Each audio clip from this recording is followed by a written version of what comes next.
بسم اللہ الرحمن الرحیم۔ السلام علیکم ورحمۃ اللہ وبرکاتہ۔ داستان انفو کی طرف سے آداب قبول کیجیے۔ اللہ تعالیٰ کی طرف سے آپ سب پر رحمتیں اور برکتیں نازل ہوں، آمین۔ ناظرین محترم، اسلامی جمہوریہ ایران جو کہ موجودہ دور میں امت مسلمہ کا نمائندہ ملک بن کر عالمی طاغوتی قوتوں کی آنکھوں میں آنکھیں ڈال کر مبارزت انجام دے رہا ہے، ایسے ہی حادثاتی طور پر اس مقام تک نہیں پہنچا، بلکہ یہ خطہ ارضی ہزاروں سالہ نشیب و فراز سے عبارت ایک طویل تاریخ کا امین ہے۔ یہ خطہ قدیم اور متنوع تہذیبوں کا مرقع رہا۔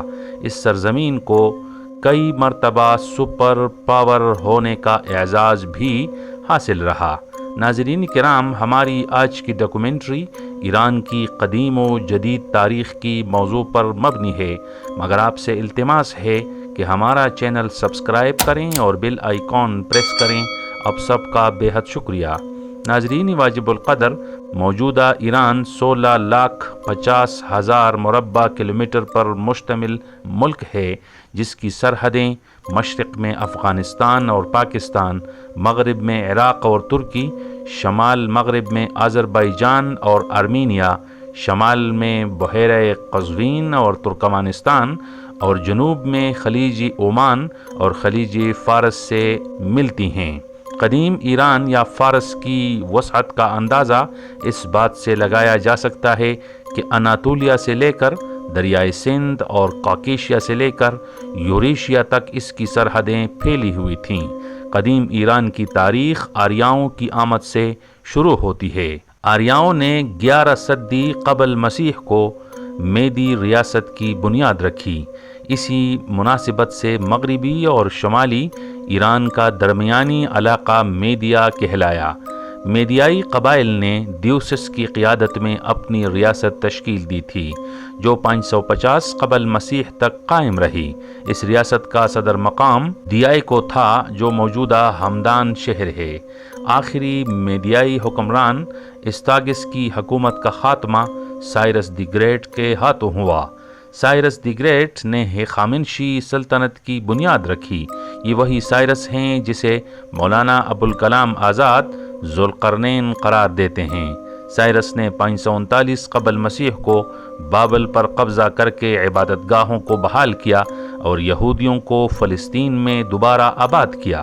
سائرس کے بیٹے کیمپاس نے ہخامنشی سلطنت کو دگنی وسعت دی۔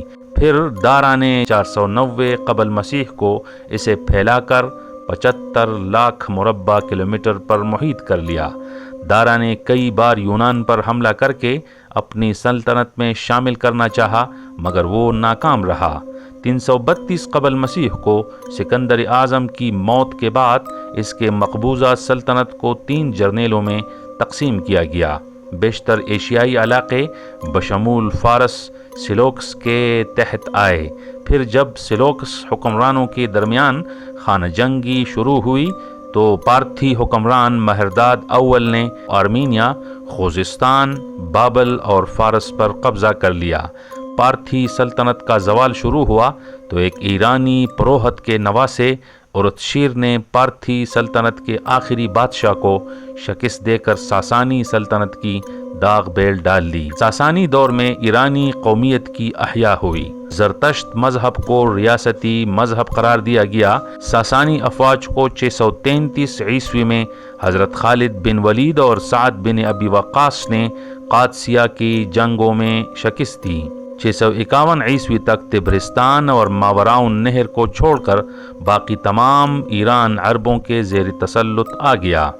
عباسی خلفاء کا اقتدار کمزور پڑ گیا تو ایران کے مختلف حصوں میں کئی شاہی سلسلے ابھر آئے، جس میں طاہری اقتدار 821 تا 873 عیسوی، سیستانی اقتدار 861 تا 1003 عیسوی اور سامانی دور اقتدار 819 تا 1005 جاری رہا۔ 1037 میں ارطغرل بیگ نے سلجوق سلطنت کی بنیاد رکھی۔ سلجوق سلطنت کے فتوحات میں اناطولیہ سے لے کر شام اور لبنان کا علاقہ مغرب کی طرف شامل ہوا۔ جبکہ مشرق میں کوہ ہندوکش اور جنوب وسطی ایشیا سے خلیج فارس تک کے علاقے سلجوقی سلطنت کا حصہ رہے۔ 1194 عیسوی کو علاء الدین خوارزم شاہ نے سلجوقوں کو شکست دے کر ایران میں خوارزمی سلطنت کی بنیاد رکھی۔ 1219 عیسوی کو منگول برسری اقتدار آئے تو ہلاکو خان نے تبریز کو دارالحکومت قرار دیا۔ الخانی حکومت اگلے 80 سال تک قائم رہی۔ ہلاکو خان کے پڑپوتے غزن کے دور میں اسلام ریاستی مذہب بن گیا۔ آخری مسلم منگول بادشاہ ابو سعید 1337 عیسوی میں وفات ہو گیا تو ایران میں طوائف الملوکی کا دور شروع ہو گیا۔ 1380 عیسوی میں امیر تیمور ایران پر حملہ آور ہوا اور بیشتر ایرانی علاقوں پر قبضہ کر کے تیموری سلطنت کی بنیاد رکھی۔ تیموری سلطنت ایران کے علاوہ وسط ایشیا، افغانستان، عراق، ترکی اور ہندوستان تک پھیلی۔ 1497 عیسوی کو تیموری حکمرانوں پر زوال آیا تو ایران پھر سے چھوٹی چھوٹی راجدھانیوں میں تقسیم ہو گیا۔ اس دوران کئی صوفیانہ اور مذہبی تحریکیں ابھریں جن میں صفوی قزلباش تحریک نمایاں تھی۔ شاہ اسماعیل اول نے 1501 عیسوی میں بطور حکمران صفوی سلطنت کا آغاز کیا۔ یہ سلطنت 220 سال تک قائم رہی۔ اس کے حکمرانوں نے شیعہ مسلک کو ریاستی مذہب قرار دیا۔ صفوی سلطنت کے مقبوضات میں سے پورا وسط ایشیا، ترکی اور افغانستان کے علاوہ موجودہ پاکستان کے کئی علاقے شامل تھے۔ تاہم 1722 عیسوی کو افغان بادشاہ محمود غلزئی نے اصفہان پر قبضہ کر کے صفوی بادشاہت میں نقب لگایا۔ 1736 عیسوی کو صفوی سلطنت کے ترک النسل افشار قبیلے سے تعلق رکھنے والے کمانڈر نادر قلی بیگ نے نادر شاہ کے نام سے اپنی بادشاہت کا اعلان کر دیا۔ نادر شاہ کے دور حکومت میں ایران وسعت کے لحاظ سے ساسانی دور تک پہنچ گیا تھا۔ نادر شاہ کے بعد اس کی سلطنت منتشر ہو کر زند، درانی اور جارجین سلطنتوں میں بٹ گئی۔ اس انتشار کے دوران قاجار خاندان ابھر آیا۔